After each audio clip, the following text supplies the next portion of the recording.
Welcome to the channel. Today, we're exploring some unbelievable story. Stay tuned and let's dive in. Looking back, it's odd how everything came apart. For years, I believed our existence was stable, based on regularity and respect. Sure, we had fights, but nothing felt significant enough to threaten our marriage.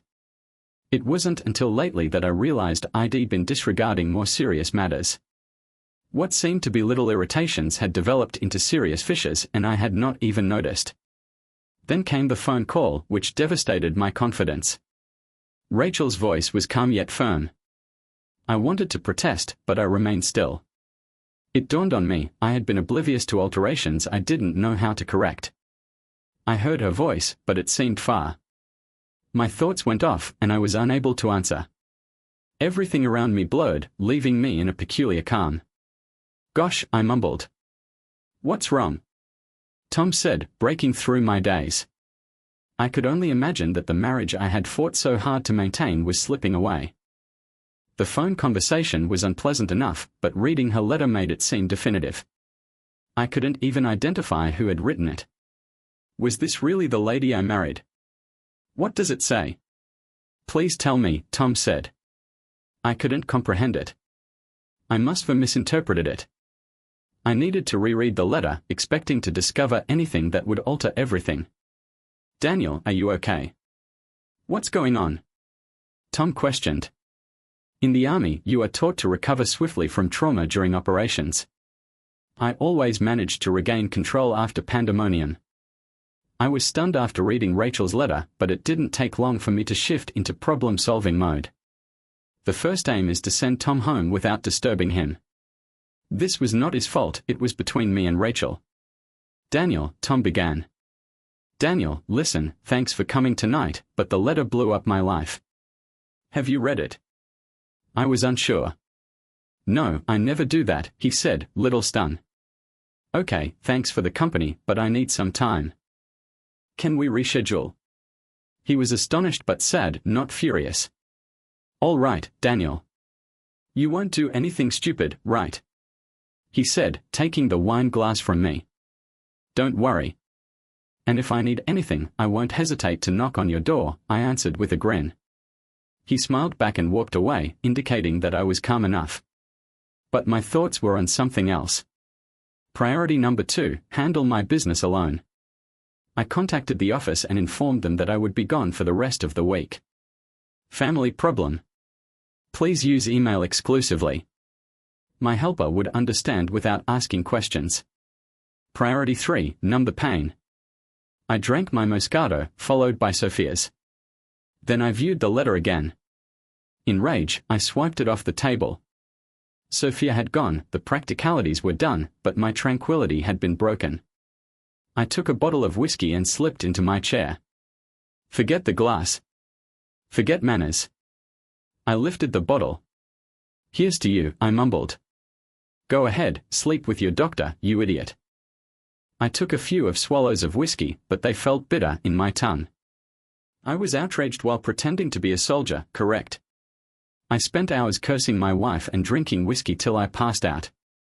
When I eventually awoke, the sun was high, approximately 1:30 p.m. I hadn't slept this much since I was in my 20s. The bottle of whiskey lay empty on the floor, and I knew I had consumed the most of it the night before. Getting out of that chair was difficult, both because I had slept in it for 14 hours and because, at 46, my back wasn't what it once was. My mind and stomach were completely in sync with my back.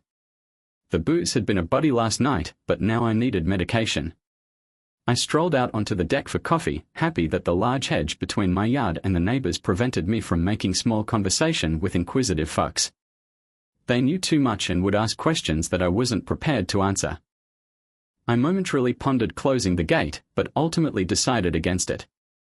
I was upset at my wife, not at them. When my stomach suggested that it was time to eat, I prepared breakfast and returned outdoors. All I could think about was getting into Chicago, finding her and her doctor in their hotel room, and making them pay. "He's playing soldier. You want to see how a real soldier plays?" I asked myself. Her, saving lives isn't a game. Does she think it is? I could hardly keep from yelling. How could she compare my short, unplanned encounter with Anna to her 6-week romance in Argentina? A squirrel close to a tiger. Did she really expect me to simply swallow it? If that's the case, she's not only unfaithful, but also foolish. Do you shoot someone who runs into you on the street? If this is Rachel's concept of balancing the scales, she is in for a surprise. Later that afternoon, my son Jake phoned. "Hey, Dad, how are you?" He inquired. "Hey, son. Not bad, catching up on work while your mom's away. How about you?" "Same old, at school." "How's Mom?" "I haven't heard from her." Rachel generally phoned the children twice a week. Jake didn't mind, but Emma felt it was excessive. However, she was difficult to contact. "Don't worry. She's fine. She checked into her hotel and said they are traveling to some remote places with spotty reception." I hated lying to my kids, but I didn't want to tell them what was actually going on. I couldn't say anything terrible about her to them, no matter how angry I was. She was still their mother. "Okay, Dad. Let me know if you hear from her. You'll send her a message too. Take care, son, and don't miss the game on Sunday," I quipped. "Not a chance, Dad. I love you." Jake chuckled and hung up. I hung up the phone, happy that Jake would not contact again for a few weeks, allowing me time to prepare. Emma was stationed on a warship and seldom contacted, so I didn't expect to hear from her for at least 5 weeks. When I saw the empty whiskey bottle, I went through my closet and discovered a bottle of 2003 Barossa Valley Shiraz, which I had stashed for an unknown special occasion. Today, I chose to celebrate my independence after 25 years of marriage to a dishonest cheater. I poured a drink and then spotted the framed portrait on the mantel. "Damn you," I growled, throwing the frame against the wall. I returned to my chair, loathing my current condition. I'd made so many sacrifices for my work, and here was where it led me. I'll call Anna tomorrow, I decided. My main regret in the Middle East was not going farther with her. I took the assaults as a message to quit, but they should have served as a reminder that life is fleeting. Raising my glass, I said, "Rachel, you wanted revenge, it'll give you a real reason to hate me." I drank the bottle and went to bed, feeling better than the night before. Sunday went marginally better, but I was still upset. I failed to wipe up the shattered glass and ended up stepping on a shard. I spent the most of the day in my chair, lining up empty beer cans where her portrait used to be. Later, Tom knocked at the door. Just what I needed, more questions. I staggered to the door, and his expression sank when he saw me. "Oh my God, Daniel, you look awful." "Maybe go home," he suggested. "Tom, leave me alone," I said, slamming the door. I waited for him to go before returning to my chair. The beer cans were a better companion. They didn't ask me questions or attempt to match me up with anybody. That night, I finally devised a strategy. I'd travel to Rachel's hospital and speak with the president, presenting him her letter. The hospital has a stringent policy against employee connections. If they did not terminate her and the doctor, I would make sure they were sued. I wouldn't get anything, but it would be wonderful vengeance. Before that, I would call Anna. Rachel was not the only lady in the universe. I could simply find someone else. The following morning, my work phone rang. It took a few seconds to process. It was 5 a.m. Who called at 5 a.m.? "Daniel Westbrook," I said groggily. "Daniel, this is Olivier Dupont from the Department of National Defense in Madrid.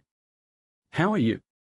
Okay, my French is decent, but at 5 a.m. and still feeling the effects of last night's drinking, I was not prepared for this. Olivier and I had previously worked together in European and American intelligence. He was always straightforward and efficient. "Olivier, what's the reason for the early call?" "Early. It's 8 a.m. here," he said.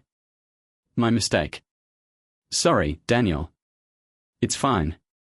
"What's going on?" A complicated problem involving numerous nations had arisen, and my organization was the primary consulting partner. It was severe and required quick care. 3 minutes into the call, I was completely awake. My professional mindset kicked in. We spoke for about an hour, and by the time I hung up, I had a clear picture of how the following week would unfold. My intentions to address the hospital's president and contact Anna would have to wait. After a lengthy shower and a good breakfast, I spent the day reviewing reports, phoning colleagues in Berlin, Los Angeles, and Toronto, and planning for the days ahead. When I tried phoning Anna, it went to voicemail. I did not leave a message. By 4:30 p.m., it was too late to go to the hospital, so I rescheduled for the following week. I contacted my assistant to confirm that I would be at the office on Tuesday. I finished my work and decided to go to a restaurant. It's better to eat alone than gaze at images of my adulterous wife. I ate fish and chips. Perhaps not the healthiest, but I avoided booze. That night, I went to bed early, fatigued by the week's tension. The next morning, I awoke feeling unusually rejuvenated. The phone rang while my coffee was brewing. "Hello, this is Daniel. Since when do you call and not leave a message?" Mocked a familiar voice. "Anna." "Wow, long time no see," I responded hastily, catching her up on my terrible week. She was astonished. "Oh my God, Daniel, Rachel doesn't sound like the woman you described back in the Middle East." "No, she's changed, and I didn't see it in time." "Hey, why don't you come over tonight? I'll cook something better than whatever you've been eating all week," she told me. I found that she had lately relocated close and purchased a new home. Because it was a 90-minute journey, she advised I pack everything I needed to spend the night, which was already part of my plan. First, I had to apologize to Tom for being impolite when he stopped by 3 days earlier. Around 7:30 p.m., I strolled across the backyards, and Tom saw me before I even knocked, opening the door with a small grin. "How are you, Daniel?" he said, his tone bland. "Much better, thanks. Listen, I'm really sorry for how I treated you Friday night. Too much beer on a bad day is never good. I apologize." His face lightened up. "Apology accepted, Daniel. I'm glad to see you're feeling better. Do you have time for a drink?" "No thanks. I've got other plans today, but if you're up for dinner sometime, our doors are always open," he said with a wink. Sophia flushed. "I know where you're going with this, I told you. I'd be lying if I said I wasn't tempted, but this isn't the right time." Spiting my wife like that isn't the answer, no matter what she said before she left. "I get it," Sophia remarked, dismayed. "But maybe we can talk over dinner sometime. I'm really curious about this lifestyle." "We'd be honored," Tom smiled. I headed home to finish getting ready for the night. I hesitated whether to bring Rachel's letter, which was still on the kitchen floor. I didn't dare reread it, so I tucked it in my backpack. It may come in helpful as an excuse later. A few minutes later, I was on my way, feeling like an adolescent on her first date. Anna had always been a mystery, constantly traveling, always on missions, never staying at home for long, so I was astonished to discover the lovely 2-story house she had purchased in a renowned new neighborhood. When she saw me get out of the vehicle, she virtually raced to embrace me. "So great to see you, Daniel," she said, greeting me heartily. I embraced her, but right there in the driveway, the floodgates erupted. I broke down and wept like a kid. "Come inside," Anna said quietly. "Well, talk." We sat on her balcony and she served us homemade sangria, allowing me time to relax. "Okay, Daniel, you have my full attention. Tell me everything." So I did.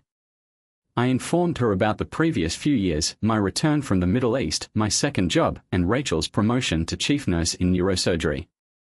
Then I discussed Rachel's involvement with Dr. Lucas and the months leading up to her departure for Argentina. Anna gave me a box of Kleenex while I talked. She listened carefully and asked just a few clarifying questions. Finally, I gave her Rachel's letter. Anna read it carefully, trying not to respond. "Oh, we're definitely playing soldiers," she remarked, returning the letter to the envelope and sat in quiet for a time. Before I could inquire, Anna said, "Daniel, I swear I never told Rachel we slept together when I visited her." "Yes, I remember what happened and am not proud of it." "I wouldn't brag about it either," she told me. "Then why did you visit her that day?" I was puzzled. I wanted to calm her down. She was worried sick, and I knew she wouldn't tell you. "Honestly, Daniel, you've always been great at strategy, but when it comes to emotions, you're clueless." You didn't do much to reassure her, she said. Thanks for the compliment, I said cynically. No, it's not that you don't understand emotions. You just ignore them. You treat them like distractions, but life doesn't work that way. Anna was usually frank and never held back. If you needed the truth, she was the one to ask. As the sun fell, she went to the kitchen and I followed with the empty glasses. I did not want to accept it, but she was correct. I had a lot to think about. Anna had prepared supper, so I cooked the tuna steak that had been marinating all day. So, what do you mean by late bloomer? I inquired as she arranged the tables outdoors. Rachel was essentially a single mom while you were away in Korea and the Middle East. She had a job, but her family came first. She only really started to blossom when you came home for good. I get that, but why the betrayal? Revenge? I inquired. Anna considered for a minute. Yes and no. Explain, I prodded. Maybe it's revenge because she thinks we slept together in the Middle East. Did you ever explain what really happened? I tried, but she didn't want to hear it. Typical. Did you keep trying? I exhaled. No, not really. There you go. She still thinks you had an affair, but honestly, I don't think that's the main issue. So, what else? I inquired, puzzled. Well, it's more than just revenge. Rachel's career took off late in life, and now she's thriving. She's on this mission abroad, feeling powerful for the first time. Success can make people feel entitled, like they can take whatever they want. I think Rachel feels invincible, and she doesn't believe you'll ever leave her. I was taken aback. I had not noticed. You've given me a lot to think about, Anna. Thanks. Happy to help, but don't forget those tuna steaks, she replied, shifting the topic. The dinner was fantastic, and the wine was nicely complimented. The remainder of the evening was light-hearted and enjoyable, with Anna sharing her own anecdotes. Quite a big house for someone who's always on the go, I said with laughter. I'm not getting younger. Maybe it's time to settle down, she told him. I can't picture you settling down, my friend said. You'd be surprised, she smiled. Okay, what's his name? There are a few, she said, laughing. There always are. But if I ever want a real relationship, I need a home base, she added, her voice tinged with melancholy. The last few years have been tough, huh? I said. Yeah. I live for work now. I want to work and live. I know it sounds cliché, but that's where I'm at, Anna said, referring to her previous assignment in Afghanistan. She wasn't in a conflict zone, but dealing with inexperienced individuals made the work difficult. Her tales were enjoyable to listen to, and her laughter was contagious. When it was time for bed, I went to the guest room, which was okay with me. I knew Anna had a soft place for me, but I didn't believe either of us wanted to go there, and the dream ID had the previous few days evaporated. The following morning, I got up before her and read my messages. Jake was pleased with his team's victory, but Rachel said nothing. Anna entered the kitchen cheerful, and I offered to prepare French pancakes. Despite her doubts, I was able to produce a respectable batch, and we ate like an elderly couple, quietly reading the newspaper. Finally, I inquired, do you think Rachel and I are done? She set down her paper, took a drink of coffee, and said, I could be wrong, but I don't see a future for you two. Her directness took me off surprise, but that was Anna, no sugarcoating. I appreciate your honesty, I remarked. She kept going, Rachel's disrespect for your marriage and what we did as soldiers shows she doesn't have feelings for you anymore. She didn't say goodbye before leaving, didn't write when she arrived.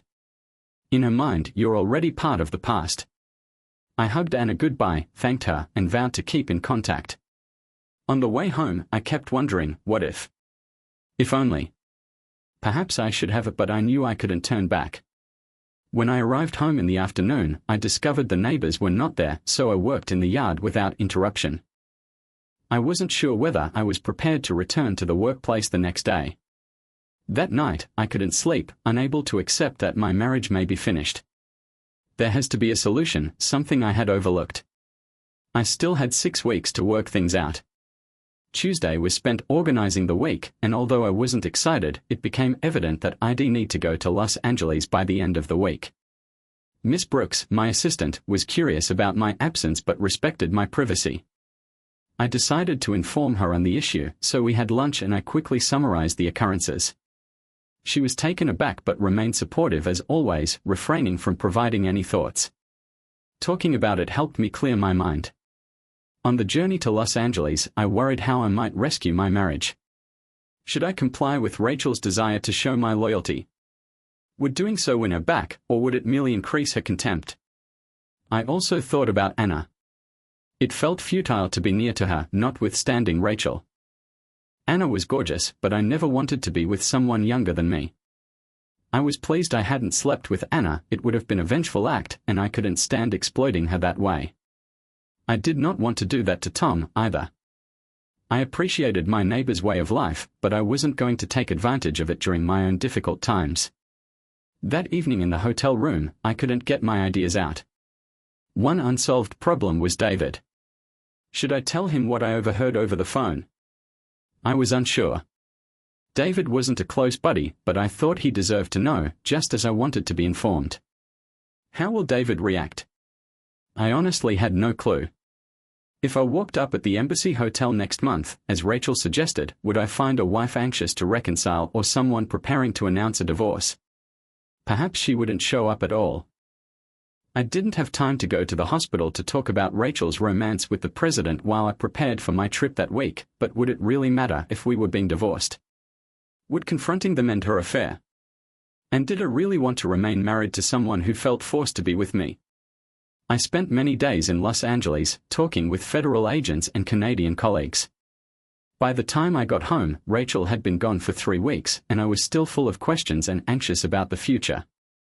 Sitting in my recliner on Sunday night, I couldn't understand why Rachel was so upset over what she believed occurred between me and Anna in the Middle East, despite the fact that she had been unfaithful throughout my time in Korea. Clearly, her vengeance was not complete. I wanted answers. When Diana wrote me about Rachel's location, I thanked her but did not seek for additional information. I received an answer from the private investigator, but I never questioned Diana why Rachel was at the Blue Horizon in an hour before her shift. I did not want to drag it out via email. I planned to go see Diana the following day. I drove to her home, which is situated in a middle-class area. After phoning again, a guy of my age answered. "Yes?" he said, his stare sharp. "Good morning. I'm an old friend of Diana's, just stopping by to say hello. Haven't seen her in years." After a lengthy pause, he said, "No one told you. My wife died in a car accident 6 months ago." I was astonished. "I'm very sorry for your loss," I responded, extending my hand. "Thank you," he said gently. I departed, still stunned, and stopped down the road to gather my thoughts. I hadn't seen Diana in years, but her death impacted me deeply. That was it. I would not learn more about Rachel's behavior. Later that day, I received a call. David said, "Hey, Daniel Westbrook." "Good morning, David. How are you doing?" I said, anticipating where this discussion would go. "I was hoping we could talk about that. Meet me at the River Bar in half an hour." I came early and ordered a pint. The place was almost empty, which is common for a Sunday afternoon. David came soon thereafter, looking serious. I had a sense I knew what he intended to say. After some small conversation, he came right to the point. "Daniel, Laura called me on Skype yesterday and she was in tears. It took her a while to speak, but she finally admitted that the day after arriving in Argentina, she slept with one of the doctors, Dr. Xavier." "Oh, okay. How did you react?" I said, intrigued about his opinions. I stayed calm. I asked if it was just a fling or something more. She said it only happened once and she regretted it. The next day, she cried for 2 weeks and couldn't live with it anymore.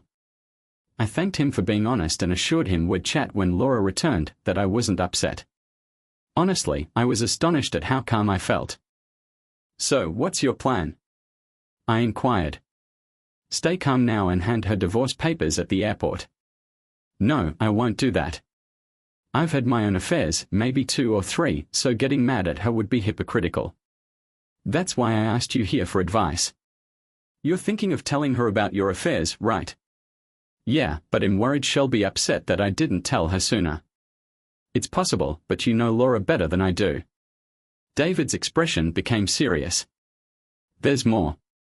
Laura said Rachel is also involved in something. Apparently, she's seen Dr. Lucas. I waited before responding. Yeah, I know. Rachel's having a full-blown affair with him. She wrote me a letter about it before she left. It's her way of getting back at me for something she thinks happened in the Middle East. Did you cheat? David inquired. No, we kissed for 15 minutes in shock after a bomb went off near us. That's it. You're a firefighter. You understand that feeling. So, what now? Divorce seems like the logical next step, but the thought of divorcing over a misunderstanding is killing me, I remarked, pushing back tears. David sighed, and we sat quietly for a time before he spoke again. Laura told me about Lucas weeks ago.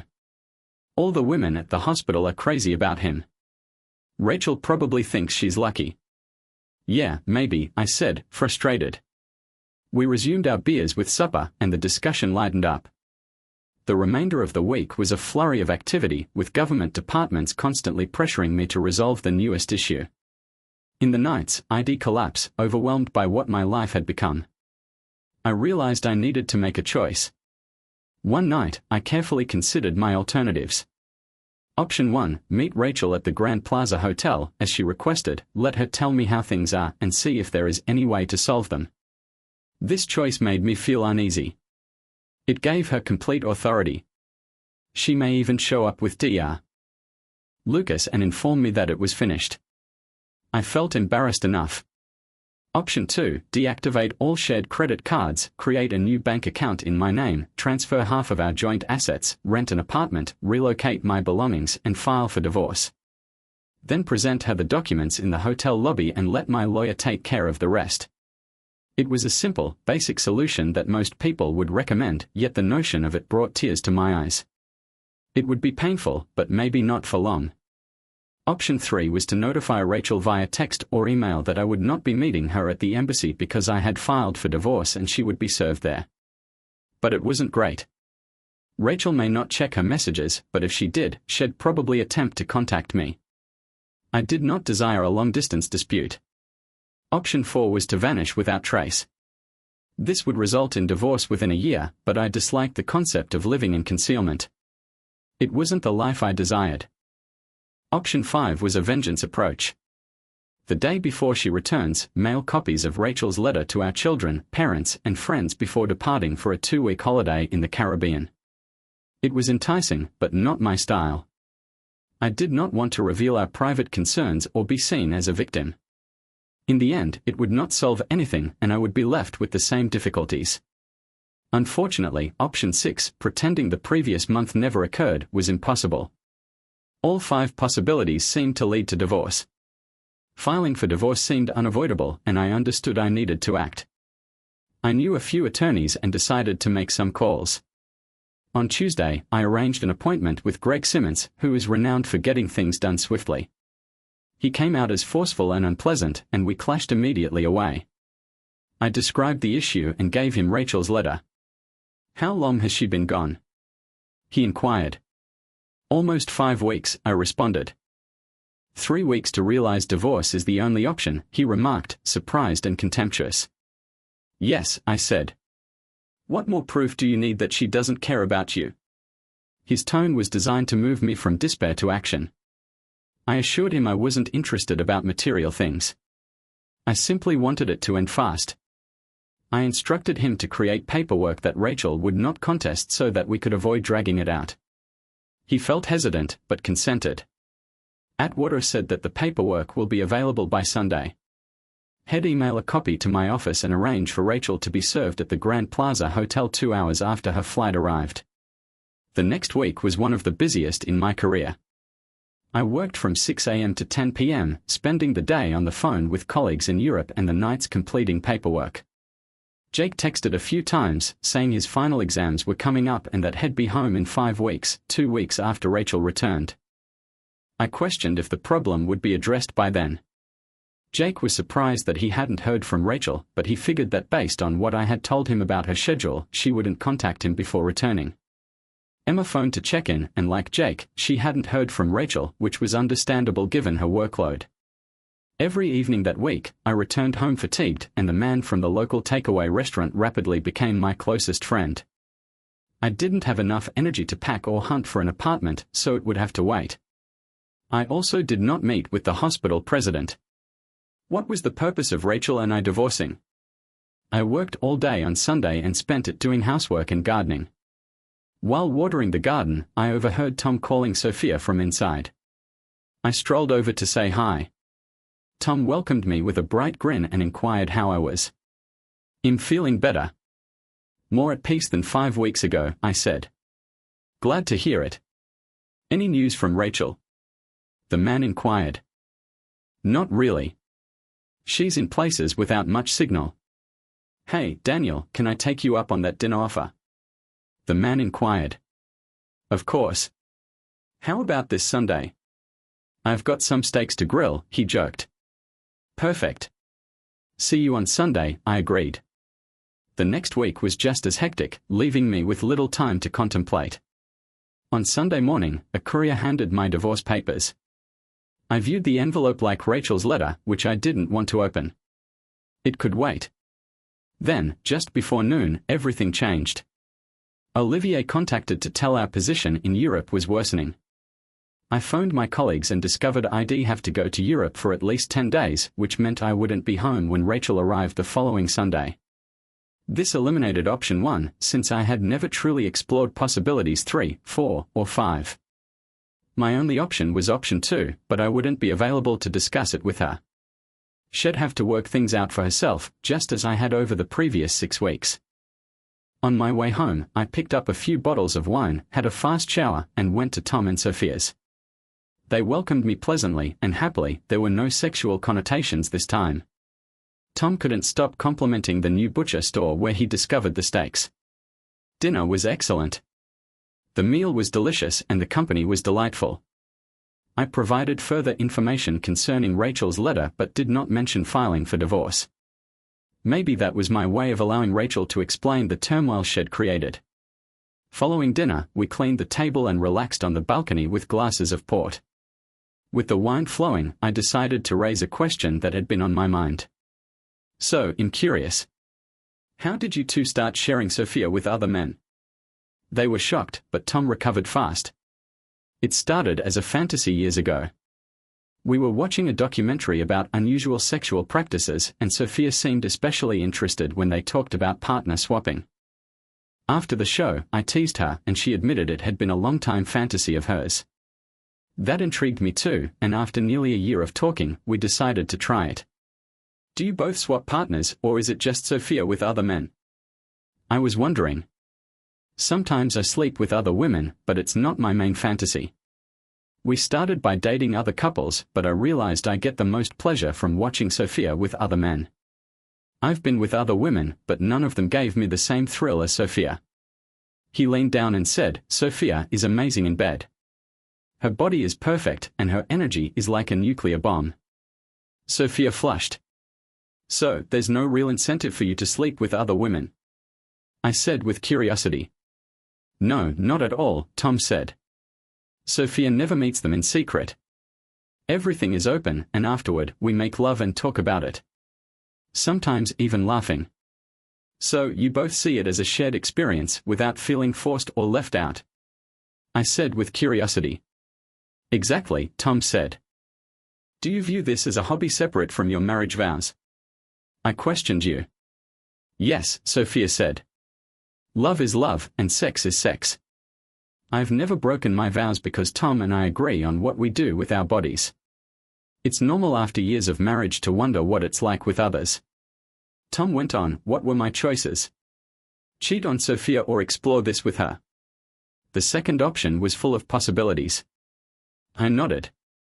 "I'm intrigued, but I don't think I could ever watch Rachel with another man. Knowing it happened is bad enough, but seeing it would be unbearable." Tom offered me a compassionate glance. "Your situation is different, Daniel. Rachel did it behind your back and gave you a free pass afterward, hoping that would make up for it. But she didn't have the open, honest conversation that's crucial. Sophia said, "I don't think she did it because she doesn't love you anymore, Daniel. She probably just wanted to explore something new, but she handled it badly." "Exactly," Tom agreed. "She didn't get your consent, and that's the key difference." After a lengthy embrace with each of them, I returned home. It had been a remarkable and eye-opening talk, and I was surprised to discover some rationality in their way of living. My trip to Berlin was scheduled for Tuesday, and I still had a lot to accomplish. I wanted the home to be spotless before Rachel returned, not to impress her, but to satisfy my own feeling of pride. I cleaned everything except a picture frame I had hurled against the wall, which had been shattered for weeks. It seemed like a sign. On Tuesday evening, I prepared a gin and tonic to commemorate what may be my last night at the home. With my luggage packed and everything in order, I sat down, hoping to find calm after all of my choices. However, something still seemed odd. I stepped into the kitchen and saw the enormous packet with the divorce papers, which I still hadn't opened. I sat down and perused them. Everything was in order, as I had ordered, and I doubt Rachel would disagree. 24 years of marriage were reduced to paperwork. I was sitting there, deep in meditation, when it struck me. Rachel's letter, where was it? I discovered it in my luggage after visiting Anna's. I hadn't read it since the night Rachel left. I sat down and read it many times. Suddenly, everything became plain. Sometimes things are not as difficult as they seem. "Hello, this is Greg Simmons," said the person on the phone. "Hi, Doug. It's Daniel Westbrook. Sorry to call so late, but this can't wait." "It's fine, Daniel. How can I help?" "I want you to stop the divorce. Don't serve my wife the papers this Sunday." "Daniel, that's unexpected," Doug said. "I thought we agreed this was the only solution." "Doug, I'm leaving for Europe tomorrow and will be back next week. I think the divorce is a hasty decision and I don't want to rush it." "Daniel, this sounds like denial, don't you think? Your wife has shown enough disrespect." "Doug, stop. You're my lawyer, not my therapist. I have my reasons. Will you pause the case?" After a long sigh, Greg Simmons decided to halt the divorce proceedings and await my instructions. I sat at the table in my home office and started drafting a lengthy letter. I revised it multiple times, wanting my ideas to be fully apparent. I completed well after midnight. On my way to the airport Tuesday morning, I dropped by the courier service I used for business and sent the letter, along with explicit directions to get it to Mrs. Rachel Westbrook at the Grand Plaza Hotel by 4 p.m. on Sunday. Rachel realized she had spent 10 minutes rereading the same sentence and acknowledged she was not in the mood to read. Fatigue from the journey caused her to sleep virtually the whole flight from Santiago to Rio de Janeiro, but the busy Rio airport, where she was boarding a connecting flight to the United States, left her uneasy. She couldn't sleep now, unlike Laura, who was dozing soundly next to her. Laura's path had been turbulent. She shared Rachel's delight upon arrival in Argentina and ended up sleeping with Dr. Tom Evans, who was well known at the hospital. Laura was plagued with remorse after Daniel's call to Rachel. When she eventually confessed to her husband, David, over the phone, his calm response gave her great comfort. David also acknowledged to previous indiscretions which first enraged Laura but finally helped them reconcile. She was looking forward to coming home to her spouse. Rachel's thoughts were more conflicted. She had signed up for this trip to show herself that she was more than simply Daniel Westbrook's spouse. She needed to do something for herself, away from the continuous presence of her husband, children, parents, and friends. But as the vacation progressed, her regret about not calling her family deepened. She had wanted to contact Daniel many times but held back, determined to fulfill her need for distance. She wanted Daniel to feel her absence, but she also worried about what may happen while she was gone. Rachel worried whether Daniel had taken advantage of her absence to see their kid, watch baseball, or spend time with friends, or, worst, slept with Sophia. Perhaps letting him sleep with her had been a mistake. How would Daniel feel after weeks of having sex with his young, athletic neighbor? Will he still find Rachel attractive? And what if he wanted to keep seeing Sophia? Despite her reservations, Rachel missed Daniel badly. She dreamt about intimate meals and hoped Daniel missed her, at least little. These thoughts weighed heavily on her mind as the jet passed over the Gulf of Mexico. Rachel was delighted to see Daniel not waiting impatiently by the luggage carousel after arriving and passing customs. She had half expected him to be there, but Daniel was not the kind to obey instructions without military rank. After saying farewell to Laura and the rest of the group, Rachel drove to the Grand Plaza Hotel. Daniel was nowhere to be seen as she entered the hotel lobby, following directions exactly for the first time in her life, she reflected with a grin. Within 5 minutes of entering her room, she was in the shower, allowing the warm water to wash away her exhaustion. Still wrapped in a towel, she heard a tap on the door. "Daniel Westbrook," a voice said from outside. Rachel's face became pallid. "Yes, that's me," she said, scarcely able to articulate. "This letter is for you. Have a nice day." Rachel accepted the letter with shaky hands, locked the door, and sat on the bed. She took a few long breaths to calm herself before opening the letter. "Dear Rachel, as you've undoubtedly observed, I've respected your desire for privacy and have not attempted to contact you throughout your vacation. It has not been easy. The previous 7 weeks have been among the most agonizing of my life. But that is not why I am writing. I'm not upset, and I don't want you to feel guilty. In reality, I am glad for the note you left before leaving. It helped me comprehend things I had overlooked for years. When I initially read it, my first thought was to fly to Argentina, smack your doctor in the face, and pull you home. Fortunately, 7 weeks is a long time. Long enough to ponder things out. I would have liked to speak at least once a week, but I followed your instructions. Now, I've reached my own conclusions, which may vary from yours. First, let's address something that has obviously bothered you, whether Anna and I had sex in the Middle East. The quick answer is, in a sense, yes. Was it intentional? No. Anna and I kissed in an empty office after the ambush, still shocked. I didn't stop her, and I kissed her back, but it didn't last long because the sirens went out and we had to go. Why did this happen?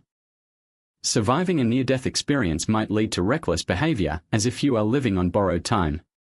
It wasn't about romance or promises, but about living in the present moment, not knowing whether tomorrow would arrive. This is what occurred in the Middle East.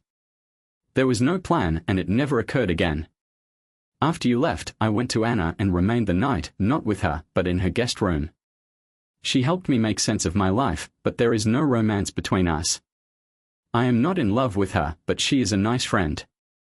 Next, I want to discuss the 6 months I was deployed in Korea. When we met in Hawaii, you described me as complacent and remote. You were correct. I was not sharing my opinions with you, which was my error. I should have spoken out instead of behaving like an idiot. Lydia Steele, my ex, sent me a letter only a few days before you arrived in Hawaii. She described seeing your vehicle parked at the Blue Horizon Inn every morning before your shift. At first, I suspected you were having another affair while I was in Korea. Later, I discovered that the hospital parking lot was under renovation and staff had to park elsewhere.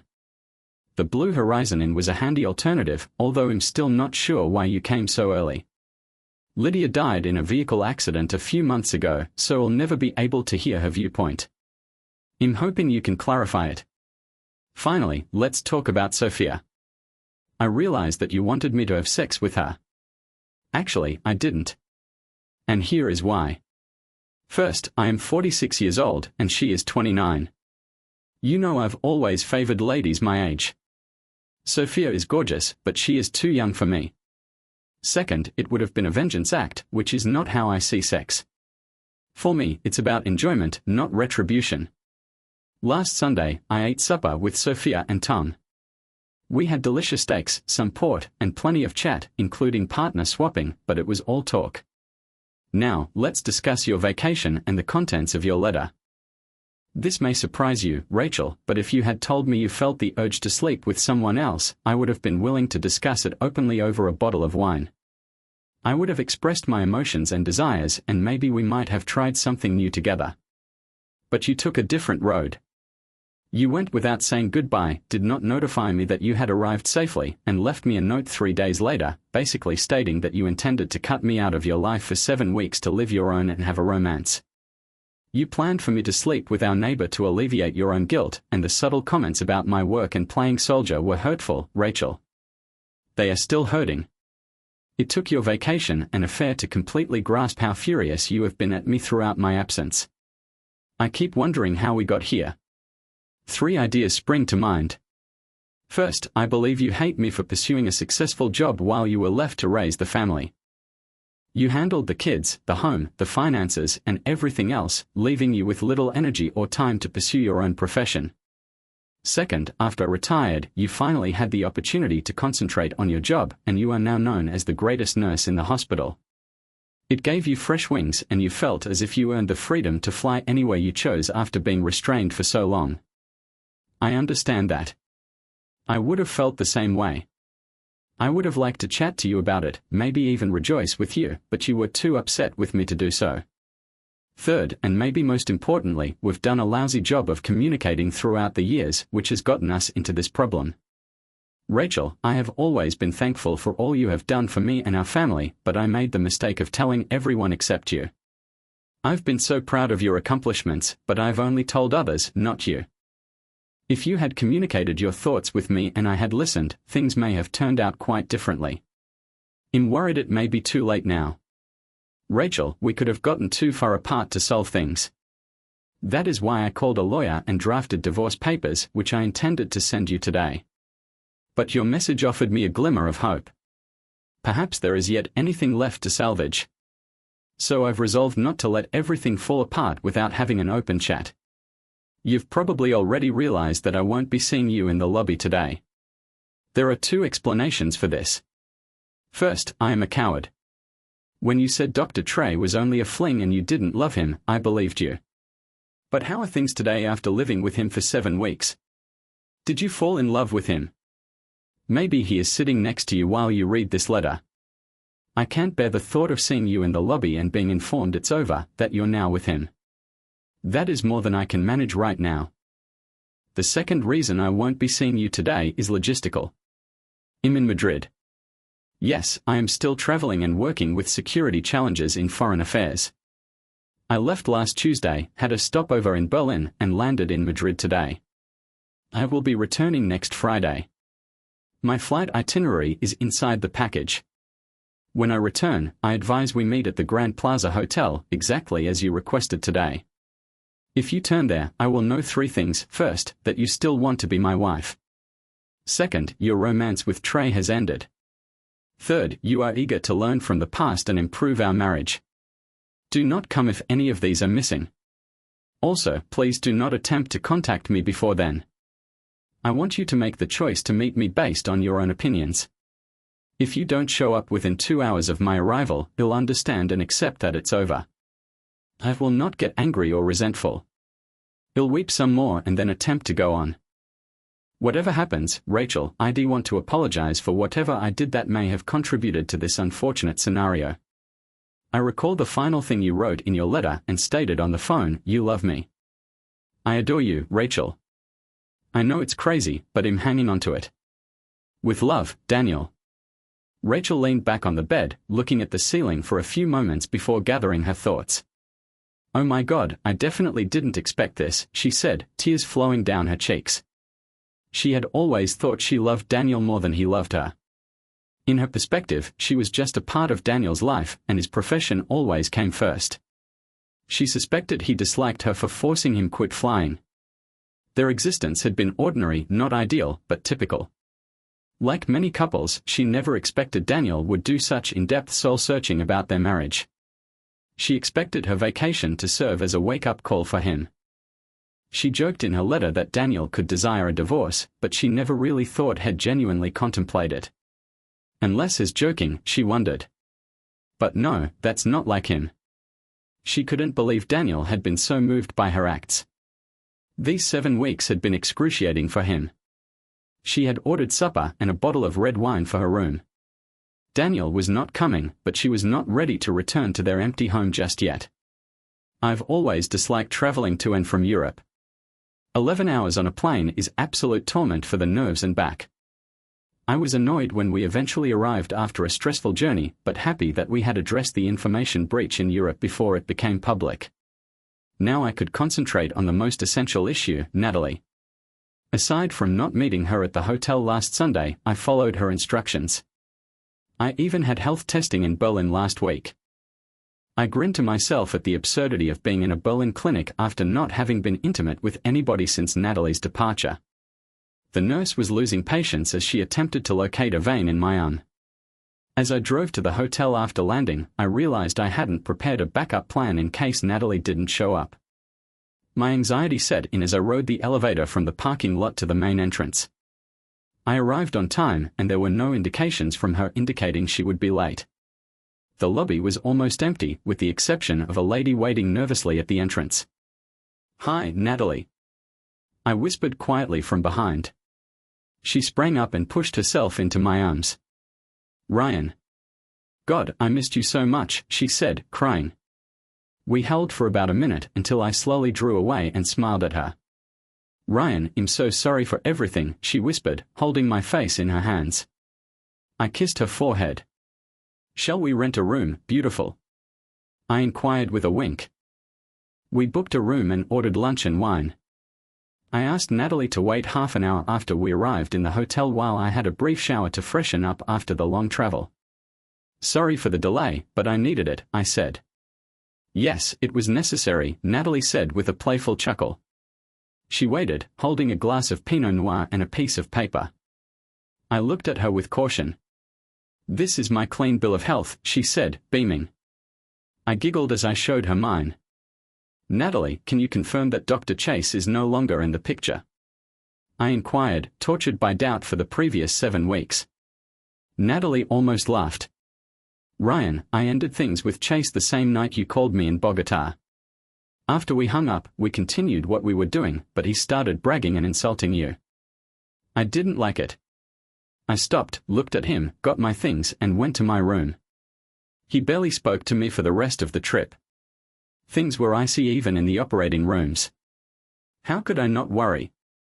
I spent 7 weeks worrying that you'd fall in love with him and that the two of you would come back here together, I told you. Ryan, that was never going to happen. Your call that night made me realize what a jerk he was, and I wasn't the only one. He alienated the entire group within 2 weeks. I grasped Natalie's hand. "Natalie, you have no idea how happy I am to be sitting here with you today," I said her, tears welling up in my eyes. "Ryan, my love, we've been living in 2 different worlds for the past 2 months, it's time for us to reconnect." We spoke for hours, leaving nothing out. Natalie had come to grips with what had occurred between me and Anna in the Middle East. She stated she felt terrible for organizing her affair in reaction to something so small. She also stated why she was visiting the Blue Horizon in parking lot when I was in Korea. Her friend and co-worker, Karina Herrera, had been concealing her sister, Alicia, who had illegally entered the country. Karina couldn't keep Alicia at home since her husband was violent, so she found her a job at the Blue Horizon in Violidia, the hotel manager and a friend. Natalie paid Alicia a visit in the morning, while Karina saw her later in the evening. Interestingly, Natalie had no idea Lydia was the manager, and Lydia had never become engaged with Alicia. Karina and Natalie had several chats regarding the issues in our relationship, including the misconceptions that had almost led to our divorce. For the first time in years, Natalie and I had a calm and helpful conversation. I believe she was entirely honest, and I did not keep anything back either. That night, our closeness seemed like a second first. It was perhaps the most significant moment we'd ever shared. "I have a gift for you before we go to bed," Natalie said, giving me a gift bag and smiling mysteriously. Inside was a picture of us that she had picked up from the living room floor and framed. "Thank you, Natalie," I said quietly, smiling. "Look at the back," she insisted. "It says Made in China," I quipped. "No, not that label, smart guy," she said, laughing. There was a little sticker that said Unbreakable. My love for her had endured. My confidence in her has been restored. As Winston Churchill famously remarked, never waste a good crisis. Natalie and I had learnt important things from this tough period. We learnt how to express our concerns, doubts, thanks, admiration, and fantasies. I'm happy than ever, and Natalie must be as well, judging by the bright grin she wears every morning. Our children never learned how close we came to divorce, which is a comfort. Laura and David Greenfield were also able to reconcile their relationship and have become our best friends. Dr. Ryan Delgado was not elevated to surgical team leader owing to behavioral concerns, therefore he departed the hospital 2 months after the Global Health Initiative trip. Nobody missed him. Isabel began dating shortly after Natalie arrived from South America. She was first apprehensive about Natalie and me rekindling our romance, but she eventually warmed to the idea. She now pays us a visit over the weekend, and Natalie, to her surprise, not only agrees, but also invites her. Sophia and Nathan Pierce relocated to the Midwest when Vincent received a work transfer. We continue to communicate via phone conversations and text messaging. Megan Foster and Brian Reynolds are now a couple, owing to a little trick I did at the Goldstein.